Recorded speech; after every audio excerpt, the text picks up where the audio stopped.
అదేవిధంగా పవర్కు సంబంధించి అధ్యక్ష, ఏదైతే ఈరోజు విద్యుత్ పరంగా యుటిలిటీస్ ఏవైతే ఉన్నాయో దానికి సంబంధించి డ్యూస్ ఏవైతే ఉన్నాయో కేంద్ర ప్రభుత్వం నుంచి వచ్చేది, ఆ డ్యూస్ అన్నిటిని కూడా రిలీజ్ చేయాలని డిస్కామ్స్ ఇబ్బంది పడతా ఉన్నాయి.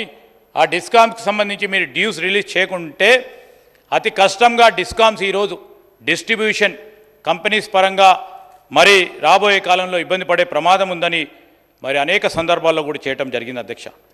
ఈరోజు మళ్ళా వచ్చే వరకు పట్టణాభివృద్ధికి సంబంధించి అర్బన్ డెవలప్మెంట్కి సంబంధించి అనేక కరెస్పాండెన్స్ కూడా కేంద్ర ప్రభుత్వానికి వివరించడం జరిగింది అధ్యక్ష. ఈరోజు మేము అడుగుతూ ఉన్నది ఒకటే, ఇన్ని హోమ్ డిపార్ట్మెంట్కి సంబంధించి మన ఐపీఎస్ క్యాడర్ రివ్యూకు సంబంధించిన 2021లో రాష్ట్ర ప్రభుత్వం నుంచి వచ్చిన మరి ప్రతిపాదన గురించి ఆలోచన చేయండి. సరిపోవటం లేదు. మరొక 70 మంది ఐపీఎస్ ఆఫీసర్లని రాష్ట్ర ప్రభుత్వానికి కేటాయింపు చేయాలంటే మరి ఇప్పటివరకు కూడా దాని విషయంలో ప్రస్తావన చేయకపోవటం